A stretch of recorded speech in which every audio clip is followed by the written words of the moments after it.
Okay, so hello everyone. Welcome to tonight's debate. This house regrets religious institutions taking political positions.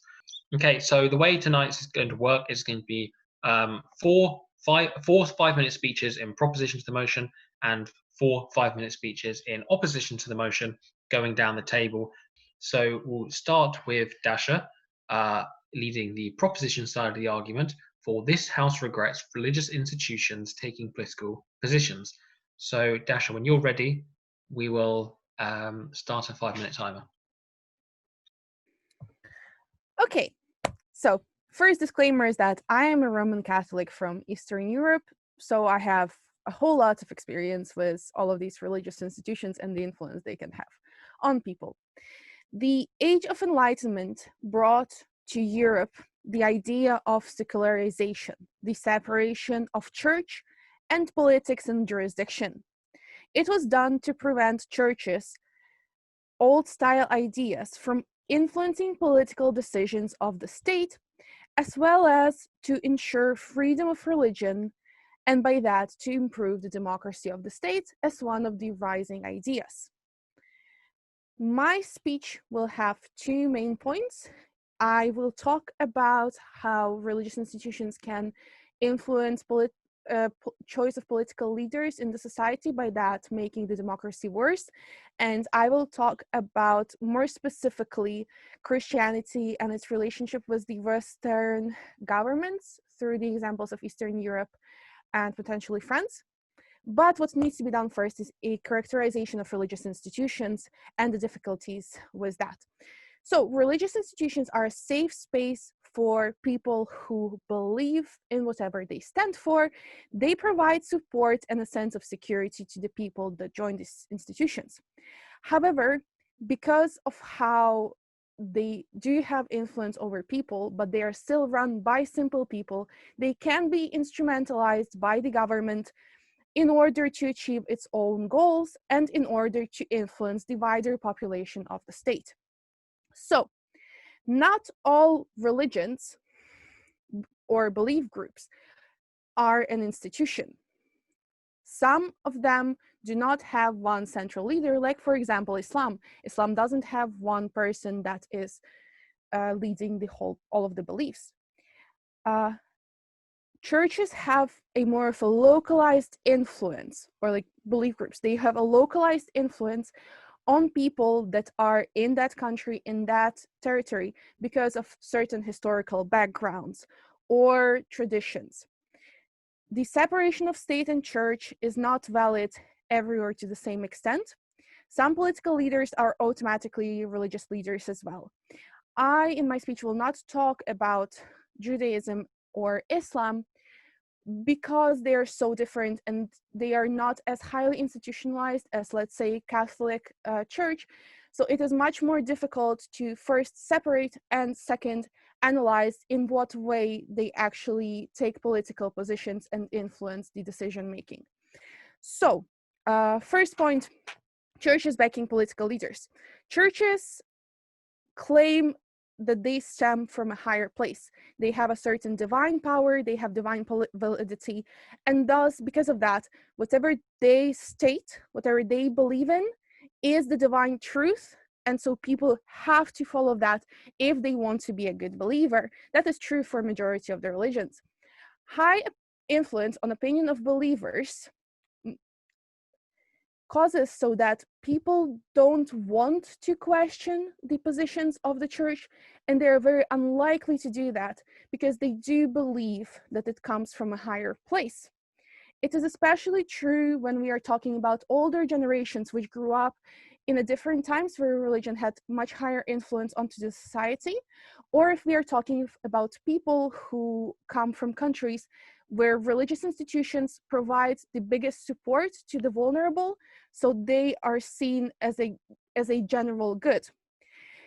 For religions to survive and to have a platform and space, however, they still need to have a connection to the government. And because of that, political institutions can influence religious institutions in order for them to gain support of the government. But by political institutions endorsing certain political leaders, what we get is people will vote without thinking through what they're doing for that political leader, by that decreasing the quality of the democracy of the state, because it is not representative of the general opinions, especially in cases like in Poland, where majority of the population is not actually Catholic, but Catholic Church does have influence on the political opinions. But because we do have the older generation, they might vote still for those political reasons. Or if we have the situation of Ukraine, where patriarchs and their different support of different parties further increase the separation of society. Okay, thank you. Thank you very much for the opening speech, Dasha. Now we move to Jack to give a speech opposing tonight's motion. This House regrets religious institutions from taking political positions. So, Jack, when you're ready, we'll start a 5-minute timer for you. Right, so the main thing I'm going to be talking about today is about how religious institutions can actually be a force for good and be able to influence things and be able to use their power to make positive change. However, I should also give a complete disclaimer of this is not what I believe. This is not what I personally. These are not my personal views. Okay, so why do I think that religious institutions have the power? So, say for example, outside of the West, outside of Western, you can get in quite a lot of states. You have where the only major power other than an oppressive state is the church. Therefore, the church is one of the only major outlets that you have in order to that outlets that a country might have in order to make that in order to have that suppression against the state, in order to actually be able to use influence to make positive change. So good example of that is El Salvador in the 1970s. So where you have a military junta, and the only major guys are the likes of, say, Archbishop Oscar Romero in San Salvador, who was at the time the Catholic Archbishop of San Salvador, who was the main figure, who ended up turning into a figurehead for pro-democracy rebels. And I mean, yes, this was and for example, now you get and because particularly again because I was raised in the Catholic faith, this is where I can talk. Particularly when you look at the Catholic Church, when you look at the Vatican, what you find is that the people who have power, the people who have influence, the Pope, is that the actual Pope and his cardinals, to paraphrase a John Bercow phrase, couldn't give a flying flamingo about most of domestic politics. They leave that to their archbishops, and that's and it's. And while that sometimes gives archbishops significantly large amounts of power, what that means is when you talk about these institutions, when you talk about these big religious institutions, the people who have those power, the people who can exert that influence, are more often than not regional or national figureheads, as opposed to the man in the palace in Rome who is meant to be God's representative on earth, isn't actually the man who exerts that political or socioeconomic influence upon these national states. No, thank you. I think that when you talk about it, I think that when you decide to, I said I'm not taking, no thank you. So therefore, I think that when you do, so I think that when you do that, when you accept that, you then realize that then these individual churches, these individual things in these individual countries can and do have that level of influence that can actually be used to pressure the state to pressure a power-hungry state to do things that are actually in the public interest, to act as a buffer against the absolute worst excesses of a bad government, of a bad or of a particularly authoritarian government. And that is because in these situations, what you find is that, for example, not being particularly, is that in quite a lot of non-communist authoritarian states, you have powerful churches that are, to an extent, the only institution that has any power, that has any influence over a population other than the state itself. And that is what. And then when you and in many ways, it's kind of like like a no alternative situation where the church is the only where the religious institution is the only organization that has any political power, any political agency to actually exert any influence on the state in order to make change. Because yes, I think because when you have power hungry states, again, like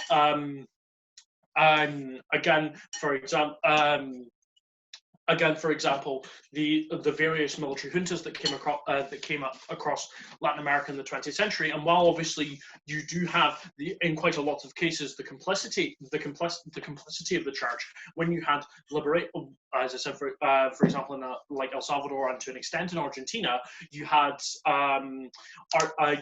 archbishops in charge from the liberation theology side of the Catholic Church that were actually able to like play a big part in the pushback against those sorts of policies. That is when you realize religious institutions can, even if they don't always, be a force for good, and therefore religious institutions taking political positions isn't necessarily a bad thing. Thank you very much. Thank you very much for the opening opposition speech, Jack. And now you move back to proposition with Adam Taylor for this House regrets religious institutions taking political positions. So Adam, when you're ready, we'll set the timer. Okay. Okay, thank you very much. Well, this is certainly an interesting debating topic that we've got in front of us this evening, but of course I think centuries ago it would have been a bit ludicrous to propose such a question, since really for much of human history, political power was wielded by religious institutions themselves, or indeed facile secular powers subject to a whisper in their ear. And the consequences of this depth of influence have been certainly grave, to say the least, particularly if we consider the Reformation, or indeed in modern times perhaps the destruction of Palmyra by ISIS. If we expose ourselves to the will of religious fanaticism, we face only the destruction of the rational, scientific and reasoned side of man. Now, having said that, I'm not about to suggest that the Archbishop of Canterbury pushing the government to increase universal credit payments or such like is going to lead to the deaths of millions or the toppling of Stonehenge.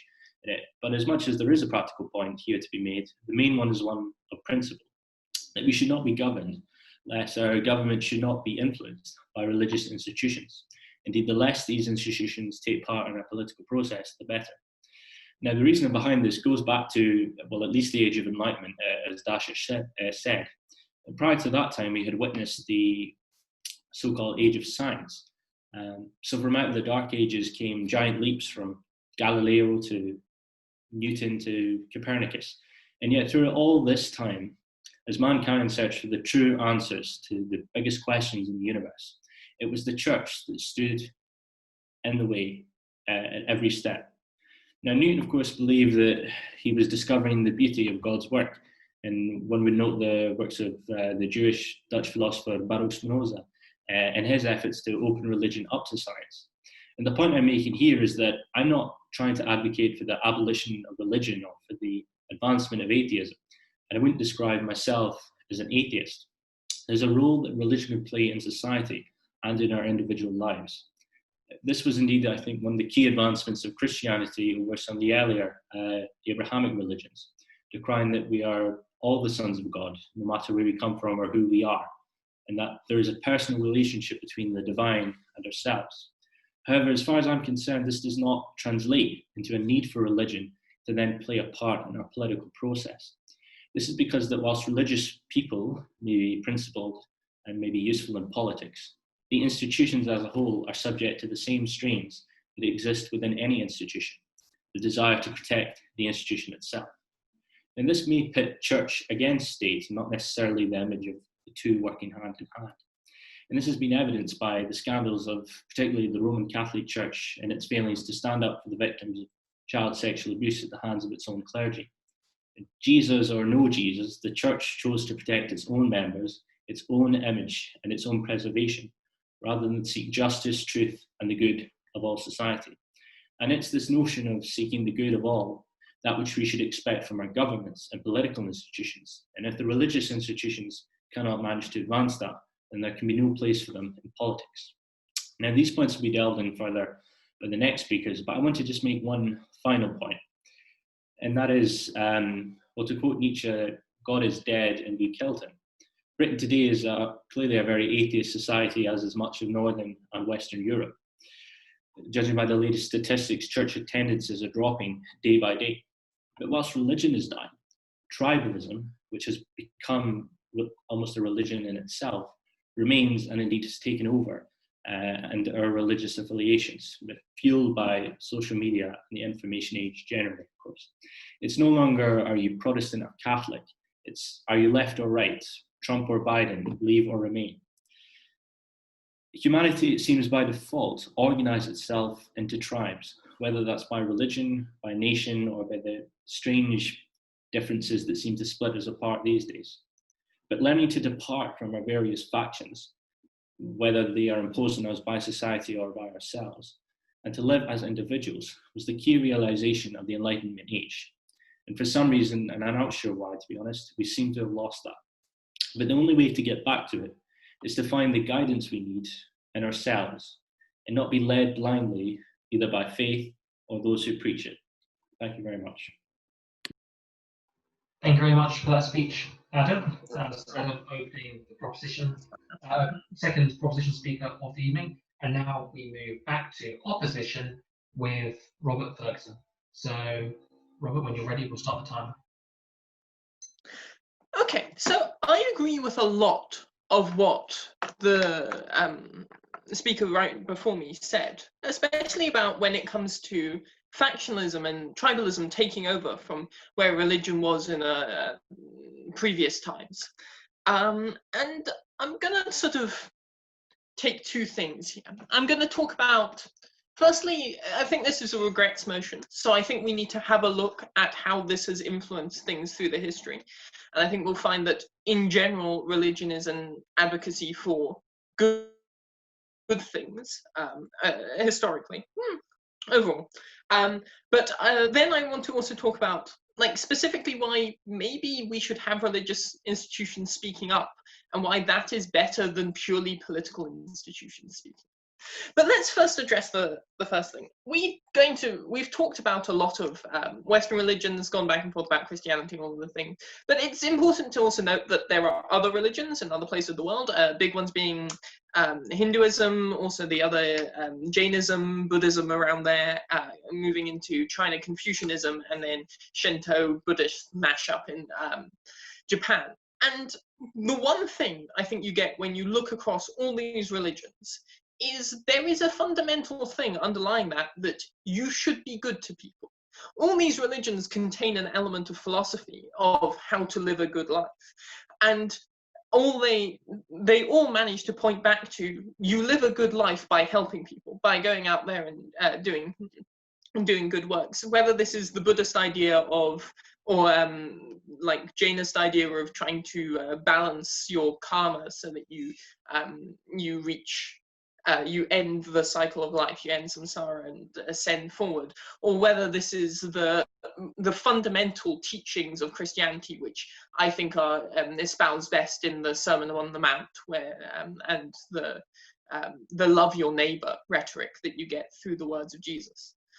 And all these things sort of point towards the same thing, which is generally to do good and to be kind to people. And I think that this has, in fact, been what religious institutions try and do. And especially if you look at the amount that these institutions set up charity drives. And prior to modern welfare state, where did you go to try and to relieve poverty? Who did you go to if you were struggling?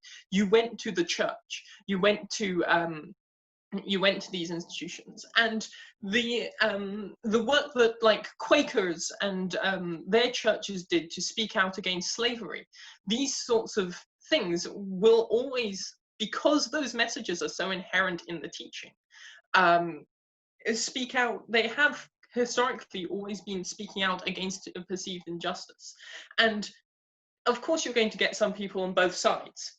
But this is where you get my second point, which is I agree with what Adam was saying, and I agree that right now, like, political ideology is taking over from religious things. But political ideology does not necessarily have that base thing of do good for everyone, be the best person you can, right? There are many political ideologies that have done atrocious things, be them the fascism in Germany, or be the Chinese brand of communism with Mao, which is one of the worst things that ever happened. And so if you're going to give me a choice between entirely having people from religious institutions and having possibly some other things there, I will accept Dasha's POI, actually. Ignore that 1 minute. Okay, so we do not regret religion or religious institutions. We regret them making political stances because in some cases they do not actually follow their own beliefs when making a statement. They do that only to survive as an institution. And because of that, they cause problems to the people who believe in them by being political. Yes, but here's the difference. A political institution only has the job of surviving as a political institution. At least a religious institution also has the underlying teaching that it should do good and be good for everyone, right? And that is why, and we think that therefore having religious institutions that do speak up, having religious institutions that can, having people from religious institutions who have spent all their life thinking about what is moral and immoral, being able to voice their opinions on what is moral and immoral can only be good for the state of morality in our world. I do not necessarily believe any of that. Thank you. 5 minutes. Thank you very much, Ross, for that speech closing the first half of the table. Now we move back to proposition with Gregor, who, when ready, will start the timer for a 5-minute speech in proposition for tonight's motion. So whenever you're ready, Gregor. So, religion and politics seem to be constantly linked, but that doesn't make it a good thing.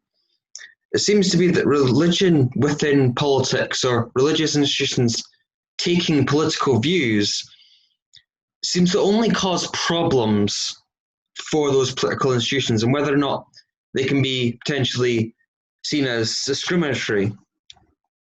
For example, the late Lord Sachs, former Grand Rabbi, and in his capacity as Grand Rabbi, he talked about his criticism of the Middle East and potentially their criticism of Israel as well. And that just kind of brings the whole Jewish faith under kind of attack for the actions of one man and kind of his representation of that, of British Judaism, for example, which just kind of alienates a lot of members potentially of that religion because organizations of that religion have decided to get involved in politics. So also, I just like to say that a lot of people don't actually want religions to have political views.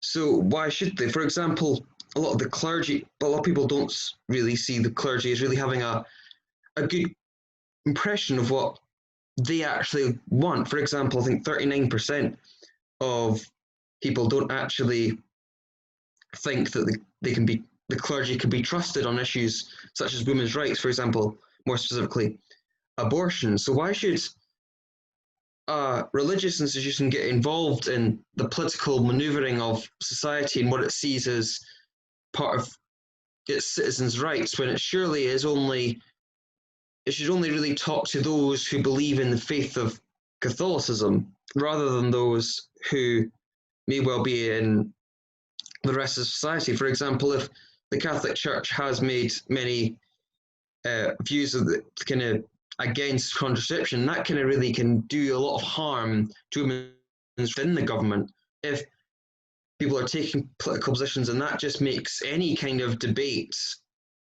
regardless of whether it's contraception or immigration, constantly religiously charged, which just kind of makes a constant battle between whether or not if you're criticizing some particular opinion, are you actually criticising a religious organisation?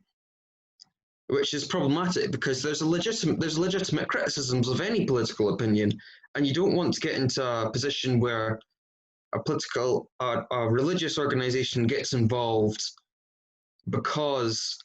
and then the criticism of that opinion being seen as a criticism of that religion. And also, I think that religions getting involved can also just make, or even just people influenced by religion in a way that isn't necessarily good for government. Because for a lot of religion does have, or religious institutions do give people good kind of a sense of moral value or a sense of what they see as right. But that also can be, if it's an institution getting involved, then that can kind of skew how government thinks.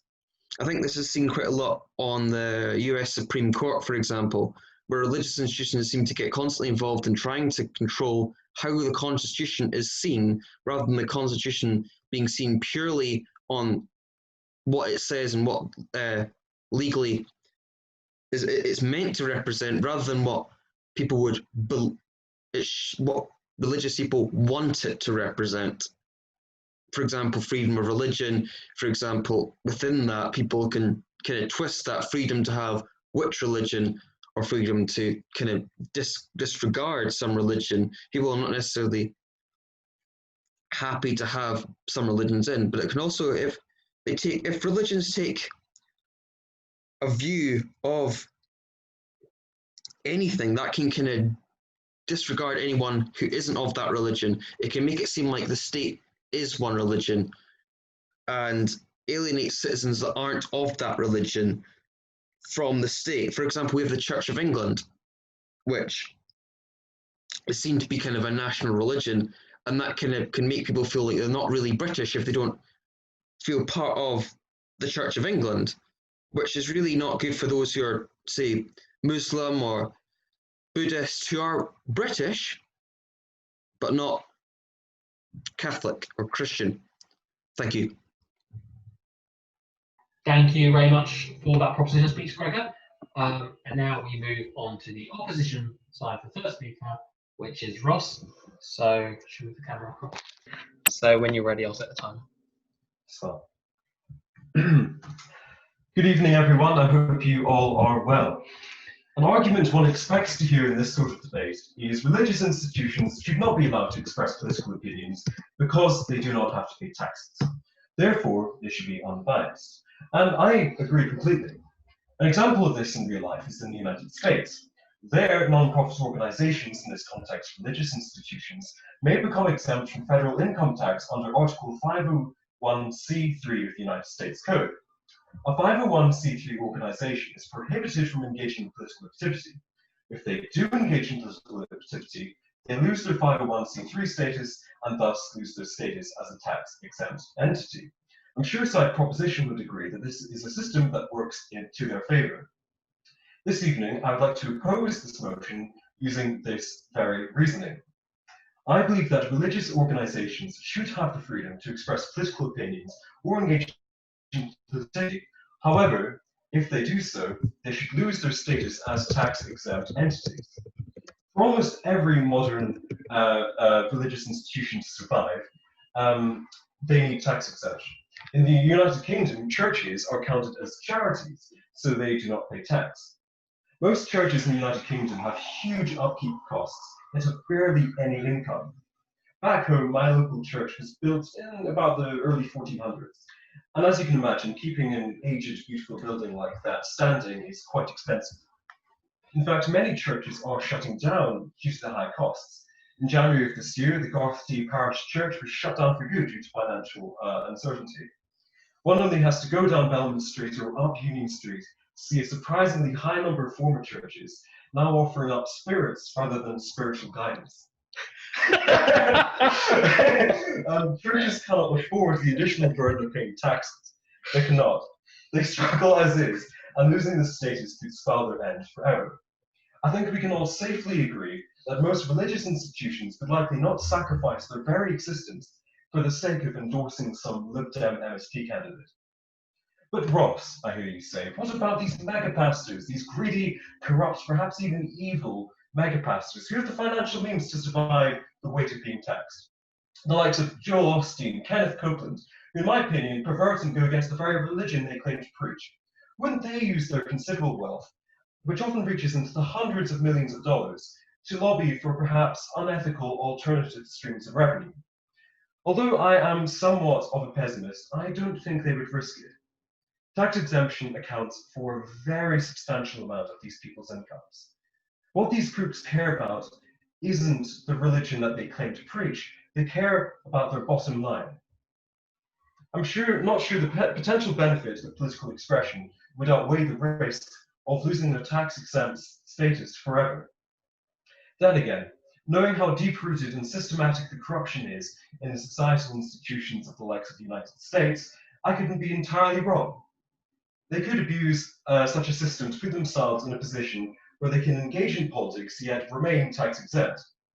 However, with the election of President-elect Biden, one can hope, and one does hope, that the world becomes a little bit more sensible and such systematic corruption might be kept at bay. To summarize, I agree that religious institutions should not be able to express political opinions if they do not pay taxes. I do argue, however, that religious institutions should be able to express political opinions if they forego their tax-exempt status. Since most religious organizations rely heavily on this tax exemption, this freedom, I believe, would not be utilized at all. Thank you all very much, and I hope you oppose tonight's motion. Thank you very much for that opposition speak, Ross. Now we move back for the final speeches for side proposition and opposition. Starting with proposition, Helen. So when you are ready, we will start the timer.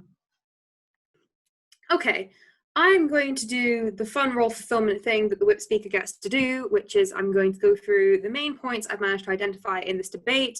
I'm going to weigh them up against each other, talk about why side proposition has got more impactful points, and generally like do some rebuttal, because that is my job as the whip speaker, and I'm looking forward to it. It's going to be fun. Okay, so from opposition, we've heard a couple of things.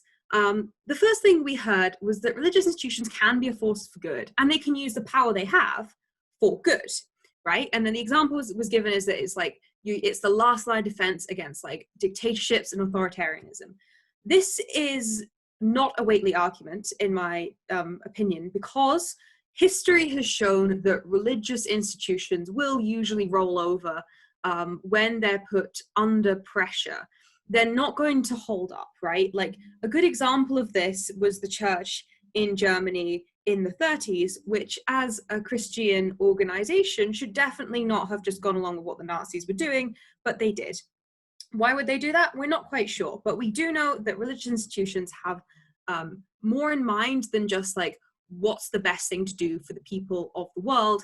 A lot of the times their survival is important, and just like any other organization, that can often put them in morally compromising positions. And I think if you're in a morally compromising position regularly throughout history, you should not get to tell me what to do with my life. But yeah.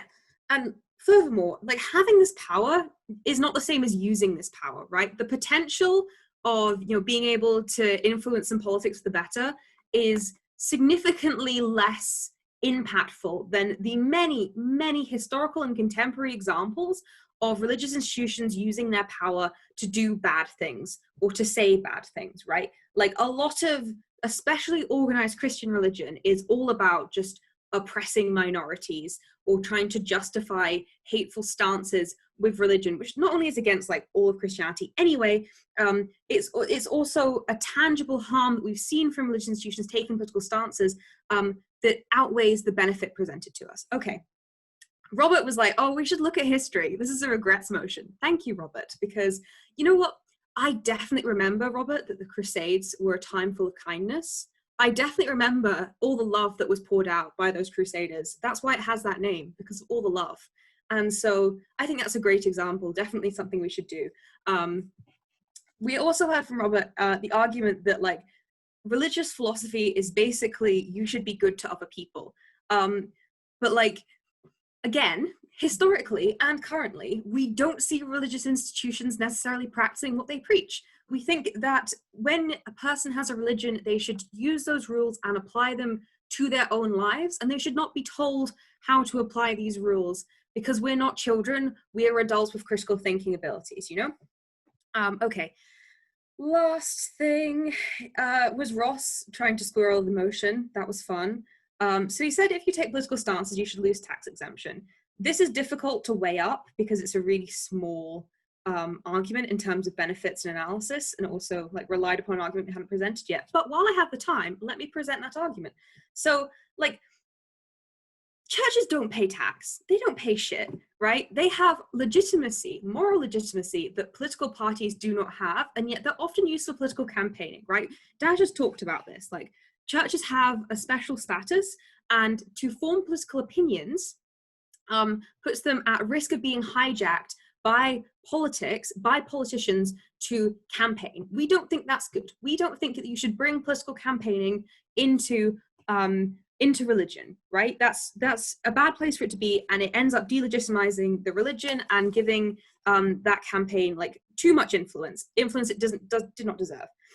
We've also heard that like politics shouldn't be influenced by religious institutions because they're unelected, they're untransparent, they're often backwards, and they often are unnecessarily resistant to change, especially when it comes to science.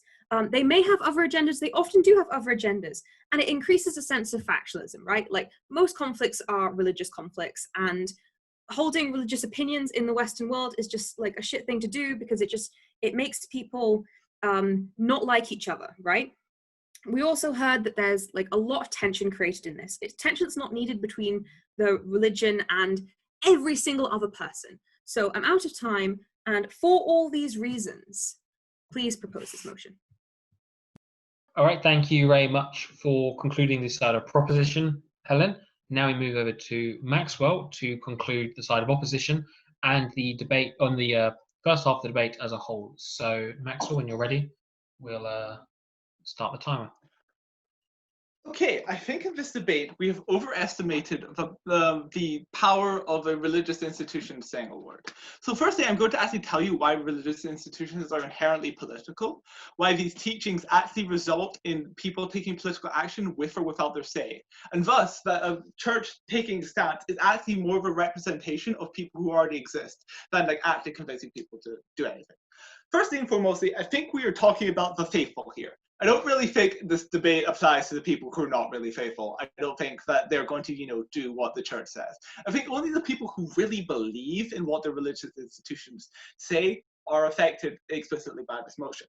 So, like, who are these people? Well, these people, like, probably will definitely go to church.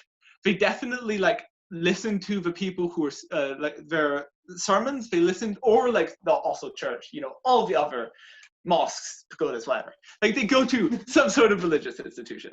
They probably listen to the priests. They probably listen to the people preaching. And that means that they probably believe this, especially if they're like devout, because that means they're like willing enough to believe what the church has said. Which means is that when a church so that means if a church and a preacher takes a political stance in a speech, if they say all life is sacred, therefore abortion is wrong, these people are going to believe abortion is wrong, whether or not they make a statement about abortion. I honestly think is that these people will already have these beliefs that will be molded by the institution themselves because they believe so fervently in this. Which means is that when people talk about the supreme effect the church can have, I think no. I think the church genuinely is already just expressing something that is said. So if we silence the church, what's going to happen? I think all the people who are convinced by the Catholic Church that abortion is wrong are still going to believe abortion is wrong. We're still going to vote for parties that talk about abortion, believe in abortion, whether or not the church backs this. So what do we get instead if we have the church talking about these issues, taking stances on the issues? If we don't get political change from the people who believe, what we do get is a conversation about it. We get the conversation that if a church is making a statement about abortion, we actually have, we then have conversations about how legitimate is the church's power here. That the church already teaches these beliefs even the stuff like good stuff, like Robert said, love thy neighbor. But like they already teach these beliefs that influence the way people vote, because people will vote on parties based on the belief. Then you actually like this power that everyone says they have, which does exist, is a power that it doesn't exist explicitly in statement. So you can have like a conversation about this. You can have a conversation that is good, like Jack's example in San Salvador, where they actually promote good beliefs. But if they like are promoting beliefs that are generally seen as backwards or harmful, you can meet with this motion and people like the church making an explicit statement, bringing these issues that were like that still happened into light. You can now have like actual legislation in this discussion. You can have people like talking about maybe banning religious schools because they indoctrinate people into beliefs. But without this, what do you have? Is you have people still just doing what they've always done, voting based on the beliefs that were taught by their Catholic preacher. Stuff about Adam and Eve, or like other religions, of course. Stuff about Adam and Eve, all life being sacred, etc. Stuff that like creates a worldview around them, but they will still go and vote for a Christian party. Because also, most Christian parties are right-wing. Poland, for example, is using Catholicism to back their right-wing ideology. Even in Germany, the Catholic Party, the main ruling party, is center-right. They are like right-leaning. I believe that they're like right-leaning, not because like they're right-leaning because they obviously tend to have Christians. I can't take a peel. I would have obviously tend to have Christians backing them. That's why they like say Christian party. If they had atheists backing them, they wouldn't be a Christian party. That means is that probably Christians in a lot of countries are like right-leaning because of the way that they're like the preachers taught to them, which is a main way that they get this information. So I might have been a bit scrambled, but what am I saying today? What I'm saying is that these beliefs are already created by the internal like beliefs that are consistent with religion, that love thy neighbor is a fundamentally political stance because it like influences how people vote, that all life is sacred creates political action. But you can't sever this interweaving between politics and religion, and therefore, since it's already going to happen, we might as well have this discussion and have this debate about it rather than sitting in silence. Thank you. Thank you very much for that opposition speech, Maxwell. Now that concludes the table debate for the night. And now we're going to move on to the floor speeches. So the way these will work, it will be one in proposition, one in opposition, and one in abstention, which is either for or against slightly, or just a comment about the debate tonight. All these speeches will be 3 minutes, and you will receive a message when you have in the chat on the side when you have 1 minute left, and then 10 seconds left into those 3 minutes. So we'll begin with a proposition. So anyone wants to give a 3-minute proposition speech in support of this motion, this House regrets religious institutions taking political positions. Fiyin? Yeah, so when you're ready, we'll start the timer. Yeah, that's fine. I tried to write my essay, but the debating bug caught on, so I have a tiny spiel, and we'll see if I can be coherent. So I think to stand in opposition of this motion is to encourage the blind leading the blind, right? In these divisive times, we need different voices in power, not in echo chambers. And I think that politicians by nature play a vicious game of mistrust, misleading, and confusing people, right? They care about votes and not souls. And there was this notion that, oh, the base of all religion is do good and all these things. But political institutions have a base of for the people, well, democratic ones anyway, have a sort of, basis of we're for the people, by the people, that spiel. Yet, we see their vicious actions every day. We see the impact that the stances they make have in society today. I don't need to give you examples. You have the internet, So I think that religious institutions have a base of good and service, cool. But if they take a political stance, that threatens their integrity. And if you let one snake in by letting them make one political stance, why not let 100 snakes in? And, given Maxwell's analysis at the end of his speech, maybe all the snakes are already in and the garden is burning and God is going to exile us, whatever. So I think that there are religious institutions, from my understanding, tend and used to be avenues that encourage and challenge people to think, not sway you in your thinking. And maybe that integrity is already lost, but I think we should try to, I think regret is appropriate because it's sad that that integrity and that institution that allows one to think and promotes critical thinking has been lost. So that's the end of the speech. It wasn't really a speech, but it was a thought I had in my head because I was writing a different essay and now I said that. So I'm not sure how long I have left, but that's it. Thank you very much. Debating is a good distraction from essay work, yeah. Right, okay, thank you. Now we move on to the opposition side. This is, again, a 3-minute speech. I'll message you when you have 1 minute left. If you want to speak, raise your hand now or message in the side chat, or then we'll move on to abstention. Okay, so we'll move on to the abstention side. Oh, George. Oh, George, do you have your hand up for abstention? Yep. Yes? Yep. Okay, cool. So tell us, Grand. yes, tell us when you're ready and we'll start the timer. 3, 2, 1, go. Okay, I want to speak in abstention because the motion itself seems to misunderstand how religious institutions work and how they relate to the world around them. It takes the modern, incorrect, infuriating position that religion is only a personal matter and needs to be kept behind closed doors away from the post-enlightenment rest of us. I'm not going to make a distinction between religious institutions and religion itself, because people within those institutions often see no difference between the institution and the religion itself. As always, I'll put this into context for time and place, and then take a historical long view of it. So, take the issue of land ownership. The Church of England is the UK's 13th biggest owner by acreage, clocking in 105,000 acres, just below the Duchy of Cornwall and just above the Welsh Water Board. This portfolio translates to a wealth of around 2 billion quid. Whilst I don't have time to get into the business of camels and needles, it certainly speaks for itself that an institution which rightfully speaks out against austerity and Tory callousness towards free school meals is sitting on that amount of money. Moreover, it's been reported that such a sell-off of land could go a huge way to ameliorating the housing crisis. When I needed a shelter, were you there? Now, in regards to this motion, if the C of E do nothing, they are political. They are complicit in concentrating land ownership away from the people who work it. They are complicit in landlordism, which is a political act. If they do, as many Christians believe, right, and sell their land, they are again political. They are practicing social justice, social responsibility. They are addressing the housing crisis. They are redistributing wealth. So both choices they have are political. You're damned if you do, damned if you don't. Metaphorically speaking, I hope.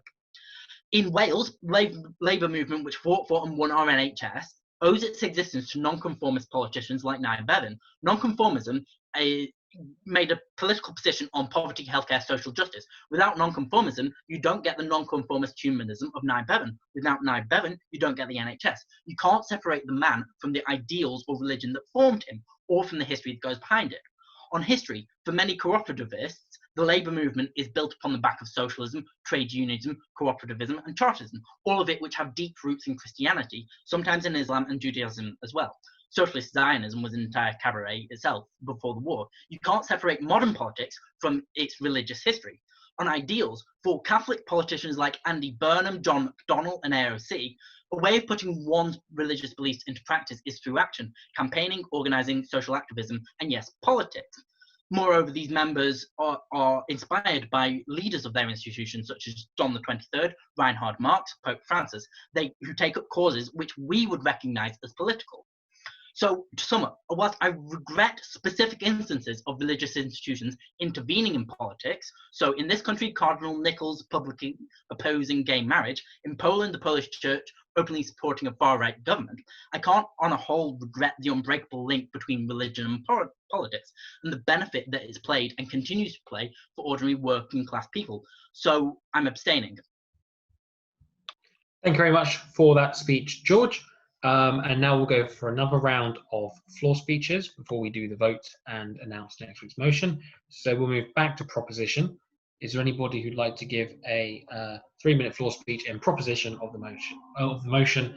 This House regrets religious institutions taking political positions. We'll go for one round again. If not, we'll move on to the vote, and then we'll announce next week's motion. Anybody in opposition to the motion? Message the chat or raise your hand. Okay, anybody else in abstention? No? Cool. Okay, so we'll move on to the vote.